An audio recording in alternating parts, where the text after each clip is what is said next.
Nama Lampegan sendiri berasal dari kalimat yang disebutkan oleh mandor proyek.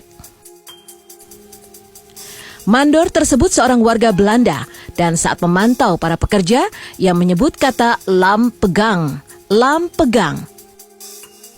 Terdengar samar di telinga warga menjadi lampegan, lampegan. Adapun versi kedua dalam perolehan nama Lampegan, banyak yang menyebutkan jika nama terowongan termasyhur di Pulau Jawa pada masanya itu berasal dari kalimat yang diucapkan oleh masinis kereta yang hendak memasuki terowongan ini dan selalu menyebutkan sandi, lampean, lampean pada asistennya. Kata itu berarti menyalakan lampu sebagai penerangan di dalam terowongan yang gelap dan lambat laun penyebutannya menjadi Lampegan. Selain memiliki filosofis nama yang unik, kisah mistis juga identik dengan terowongan ini. Masyarakat sekitar menyebut jika pada saat peresmian di tahun 1882, pemerintah Hindia Belanda berupaya mengadakan pesta.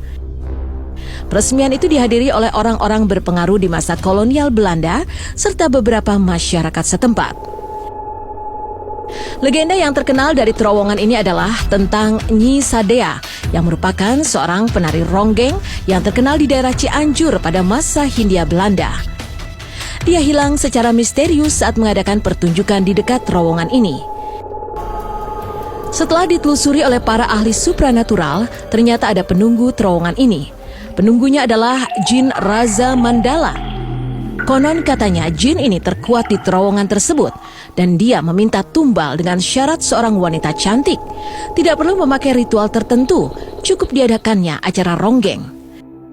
Konon setelah acara tersebut, tempat itu menjadi istana untuk Nyi Sadea dan Jin Raza Mandala. Menurut masyarakat sekitar, mereka sudah bahagia di alam lain.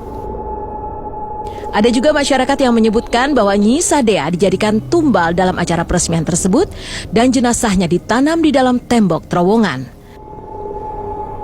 Cerita tersebut terus berkembang di kalangan masyarakat sekitar dan hingga kini tidak ada yang mengetahui kemana Nyi Sadea pergi. Lokasi yang berbukit dan berada di tengah hutan membuat terowongan Lampegan dijadikan tempat strategis untuk melawan dan bersembunyi dari penjajah saat dahulu.